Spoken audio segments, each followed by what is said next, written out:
Hey, what's up, everyone? Welcome to 21st Century HR Live. I'm your host, Lars Schmidt, and I'm really excited to be joined by two guests and friends today, Bryan Adams of PH Creative and Charlotte Marshall of Danaher. We are going to be talking about a range of topics from life in quarantine, employer branding, writing a book, getting ready to publish a book that happens to coincide with a massive global pandemic. Ouch. And more of an ouch, planning a wedding in Italy that was set to take place next month. That obviously is not going to be taking place right now. So we're going to get into all of those things with Bryan and Charlotte. One quick reminder for all of you viewers, this is an interactive show. So wherever you're watching this, wherever you're streaming this show, if you have any questions for Bryan or Charlotte, ask them in the comment section. I'll do my best to cover those on air. So with that, let me go ahead and bring them on. Hello. How are you? Very good, Lars. How you doing? Yeah, doing really well. So, obviously I gave the viewers a bit of an intro on you, but I would love to actually turn it over to you and have both of you give a deeper introduction to help the viewers know a little bit more about you and kind of where you're coming from. Hi, I'm Charlotte Marshall. I'm the Global Employer Brand Leader at Danaher and the co-author of a new book on employer branding called Give and Get. So I'm the other co-author of that book, and Bryan Adams, the CEO and founder of PH Creative. So we're an employer brand agency calibrated to work with large global organizations with complex talent audiences. Very cool. So I want to get into, so you're both in Southern California, you're sheltering in place. And for viewers actually who know you both individually, but not necessarily collectively. So Charlotte and Bryan are two of the leaders in the employer brand space, well-known, respectively through their own work. They are also a couple who is engaged to be married, who was supposed to be getting married in Italy next month. So one, sorry about that. That really sucks. And then second, before we even get into the book and employer brand, is how are you both doing? Tell me a little bit about your kind of life sheltering in place in Southern California. It's been interesting because Bryan and I have been dating long distance for the majority of our relationship. So he spends half his time in California and his other half of his time in UK. And he happened to be here when shelter in place went into effect. So we have never spent 50 consecutive days together. Ever. So that's been kind of sweet and interesting. Yeah. No, it's been nice, but it's a disruption to routine, and it's interesting. We both saw something on Twitter about partners who find out about their professional alter egos of their partners, and so we've been watching each other work, and it's been fun and interesting. All right, so we're gonna have to pull that thread a little bit further. I want each of you to share one thing you've learned about the other as a professional partner now that you've been cohabitating and sheltering in place. So when Charlotte runs meetings, she's the circle. No, I'm not. You are. I am she's the circle back person. She's like, oh yeah. To that. It cracks me up every time. Very professional demeanor, though. I got it. Okay, Charlotte, give dish on Bryan. Let us what's something about Bryan we don't know in terms of his work demeanor. So we share an office in our home, and every time he comes in, and I'll be deep in thought, and I'll be working on something, and he comes in, I'll be like, right. And he looks around, and he's trying to figure out what he's going to do next, and he totally disrupts my concentration and what I'm doing. It's true. Or then if he gets frustrated, he says the most endearing things that I just crack up. I'll be like, crap-a-doodle-doo. A little insight into what's going on inside my head. I should probably learn to think quietly. I can't be mad at that. That's, you can't hold a grudge at that. How are you handling? Because obviously a lot of our work meetings these days are video.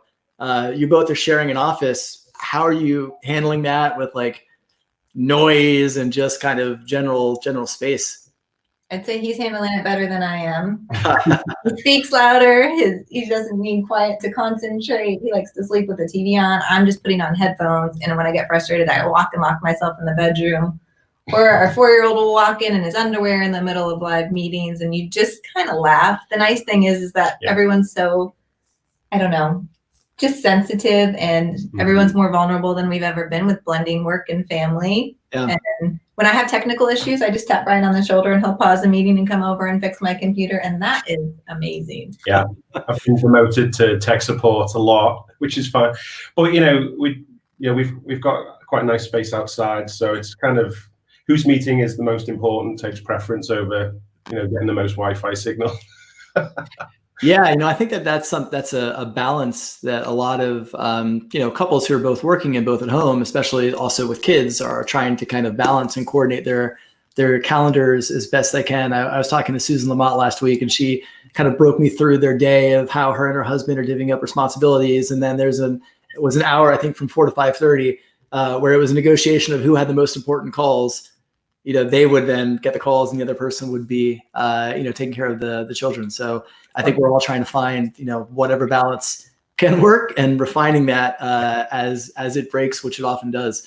I want to get into give and get, because I think, you've written a tremendous book in the employer brand space, and very excited for the launch. I know it's something you both have been working on for, over a year. And then this weird global pandemic hits literally right around the time it was an actual launch day. So walk me through that. Like, how did you adjust? How did you pivot the way that you kind of introduced the book in a time when clearly people were very, concerned and distracted by this massive global event? Not very gracefully, I'd say. We're supposed to launch on St. Patrick's Day, which is just a fun, special day. And we had so much promotion and influencers lined up to help us support. And there's a lot of great voices and contributions in the book that we had tapped to ask to help that week. And March 15th was the shelter in place order in California, and the whole world started shutting down and adjusting to working from home. And we just knew that it was the worst time in the world to probably launch a book on talent attraction. So we halted everything. We sent a couple emails. And what we learned is when you launch a book on Amazon, you actually can't control when they start selling and shipping the book. And even though we had planned and put all the promotions towards March 17th, they had started shipping the book a week or two earlier. Yeah, the horse bolted, didn't it? And obviously, we then sort of wrestled with, it feels like self-promotion, and it's like it just didn't feel right in our gut. We also then had a sort of pang of guilt because we'd asked a load of people to contribute, and a lot of people were just ready to just crack on with that plan. But then how do you reach out to people and remind people? So essentially, the right thing was to delay and just acknowledge the fact that actually, in the grand scheme of it, launching a book just doesn't matter. So we hit pause, and it was just a very sort of flexible call in and audible on the plan.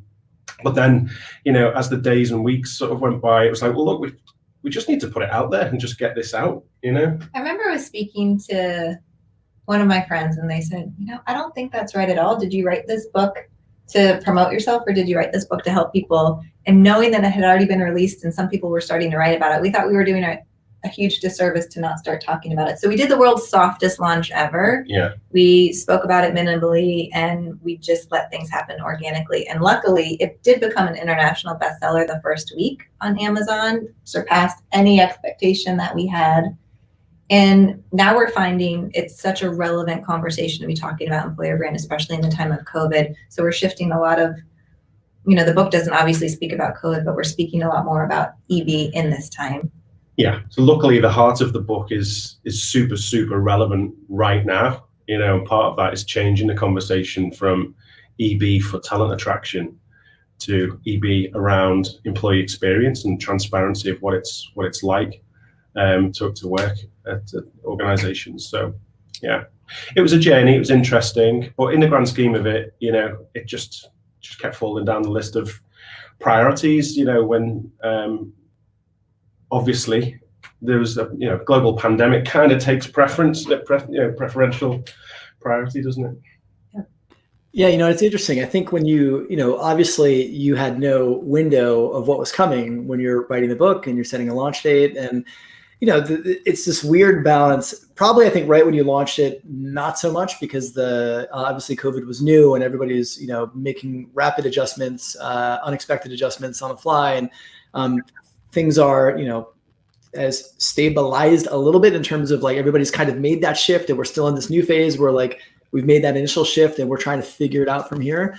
And I think it's hard for any content creator to kind of determine like what's the right balance of like sharing your content and you know, there's always a degree of promotion of your content. You can't just create content and not tell anybody that it exists, right? There's a degree of promotion that goes into it.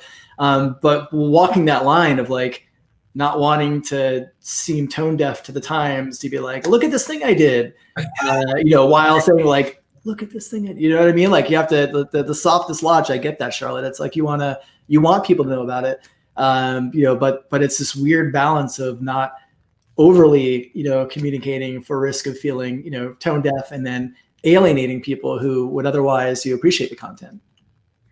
Yeah, and I think a lot of people think, when you think employer brand, you think of talent attraction, and then you think of what's happening to most workers across the world right now, and it seems like the most irrelevant book in the world. But my background's internal communications, and my bias is always activating EB internally to recruitment and engagement tools. So there is a lot of value, I think, in the book talking about how to use EB internally and how to galvanize your people. And I'm hoping that some of that is really relevant right now. Yeah, and I think, you know, one of our big arguments is, you know, EB isn't just a broadcast of strengths, benefits, and opportunities within an organization. It's leaning into the harsh realities, the adversity to be found within an employee experience, and the vulnerabilities inside a company. And I think there's never been a more socially acceptable time to talk about the vulnerabilities and harsh realities of the employee experience. Yeah. You know, so what we hope now is, you know, we can, you know, share that insight and that approach and that philosophy, and it can be adapted to to make the best of a situation, but also capitalize on how organizations are adapting and showing empathy and compassion, and also recalibrating to the times. You know, because, you know, what we talk about is it's okay to share the demands and expectations of the employee experience. It's not just selling the sizzle of, you know, the upside. Yeah. And what we found is candidates want to answer that one question, you know, what does it take to thrive inside your organization, so they can make an educated decision as to whether to join, to whether they would succeed themselves.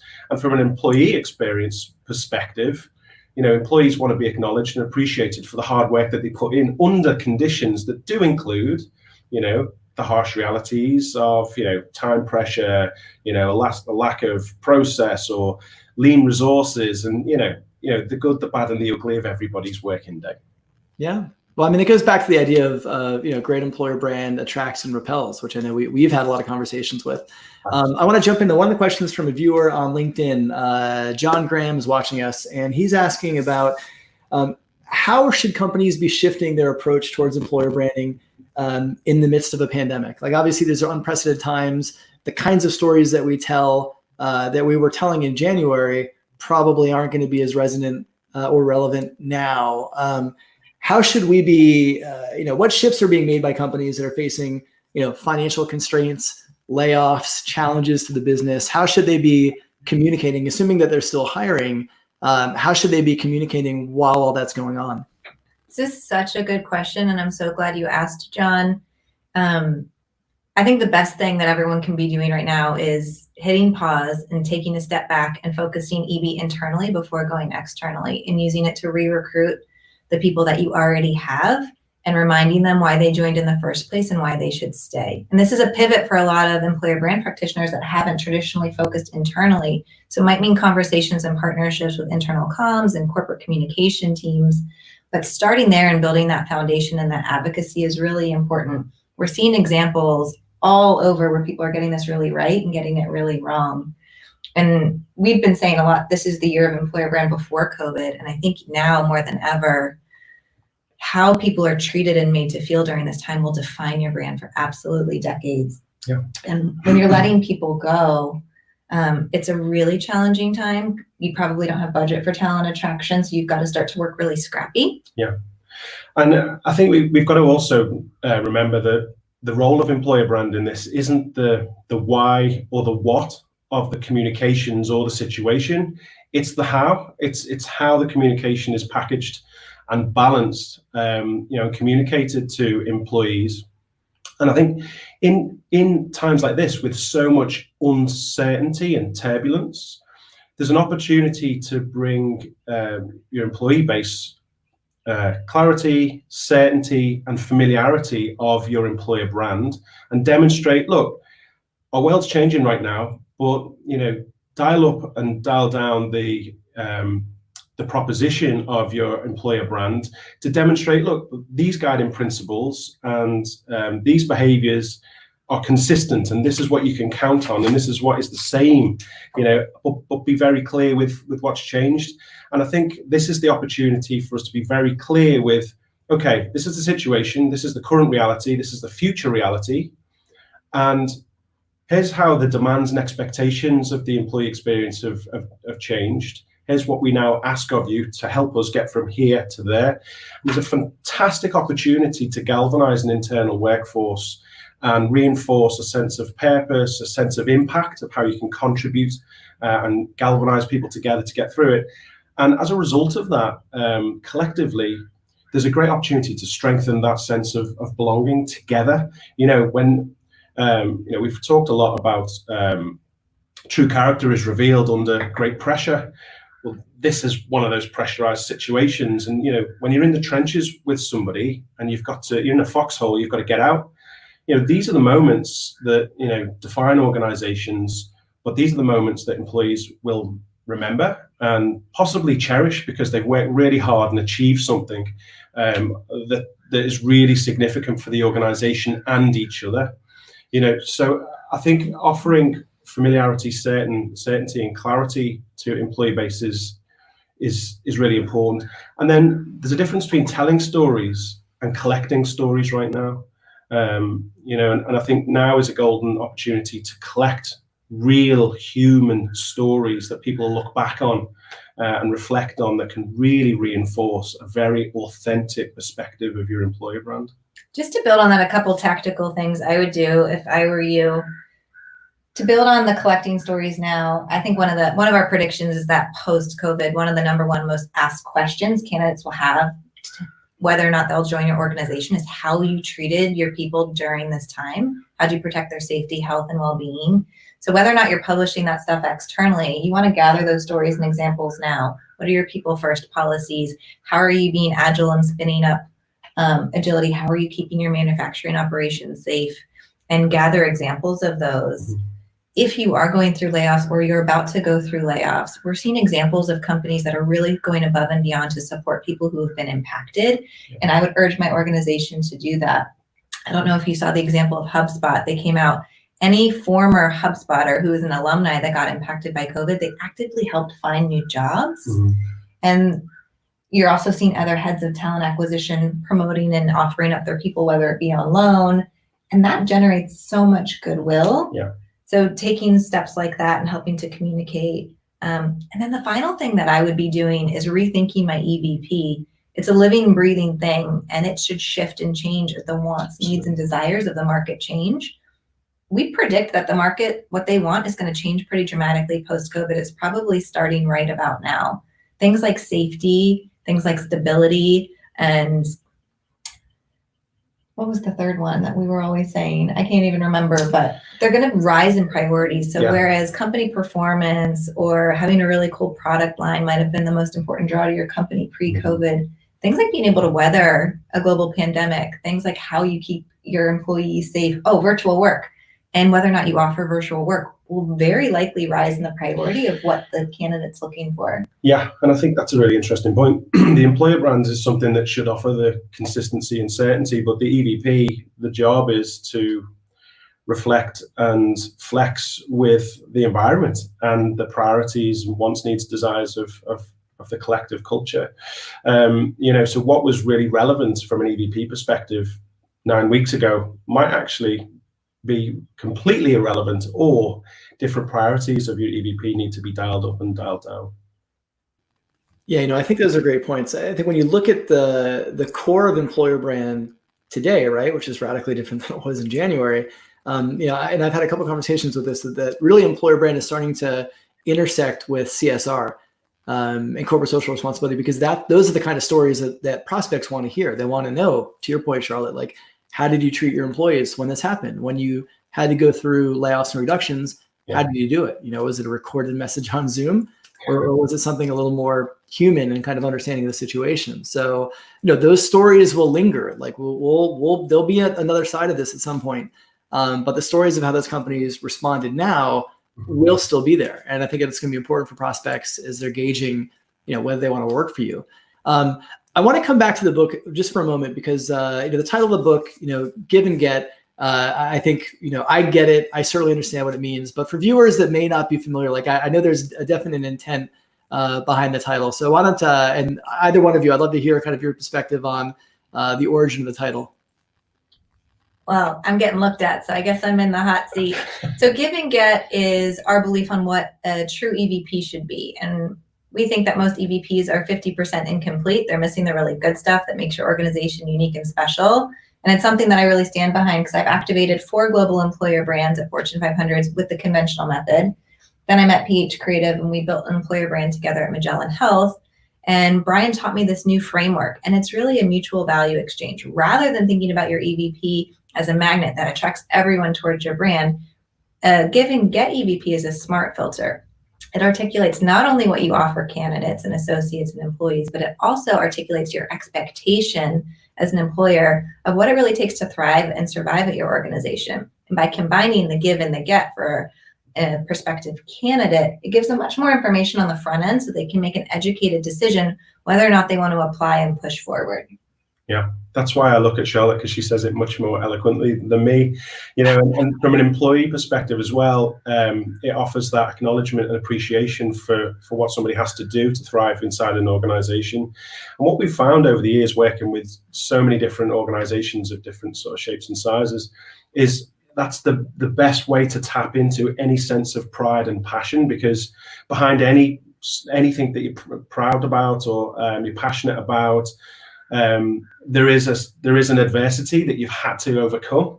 If something was easy, then why would you be proud of it, kind of thing. So it's a great way to re-recruit the talent you've got, and also communicate with an authenticity that employees will buy into. We've all seen referral schemes and campaigns where people are being tapped up to just say, "It's great here, you'll love it."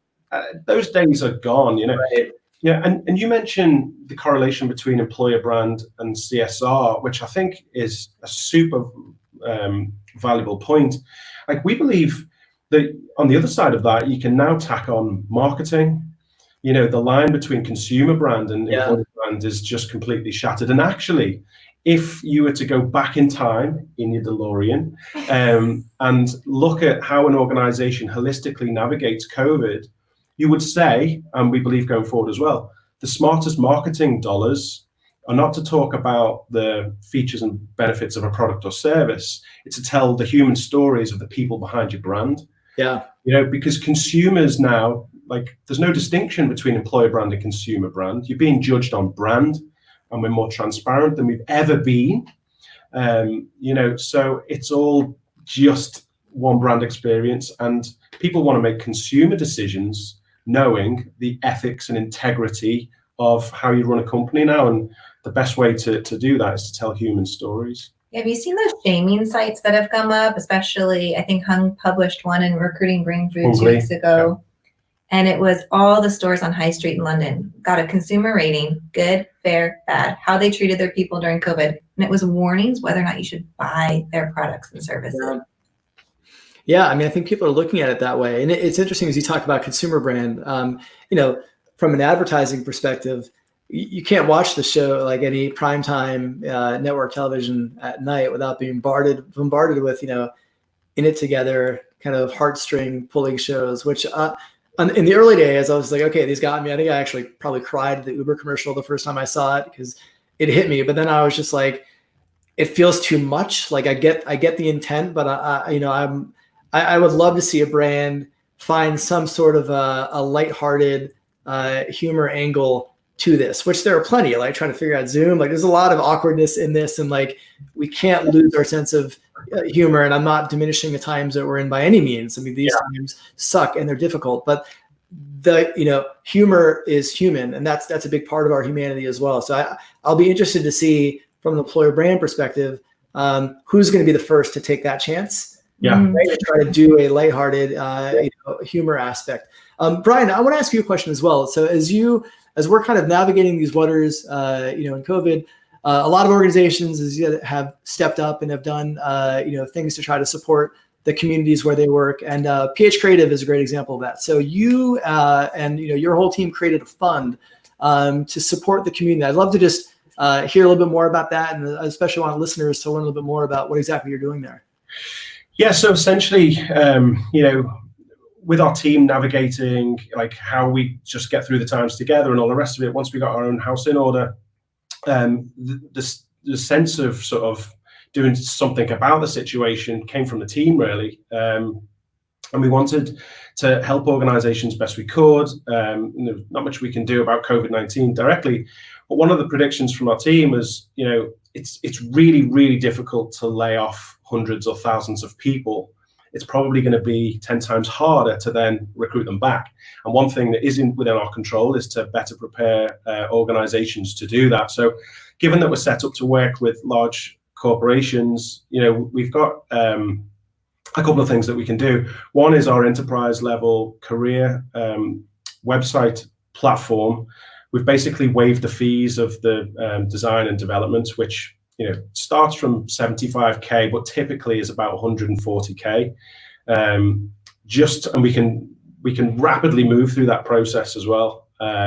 So any organizations that anticipate a struggle to rehire, hopefully we can help them there. So that's one. And then from an employer brand strategy and consultancy perspective, basically we're offering a 50% match funding. We wish we could do more.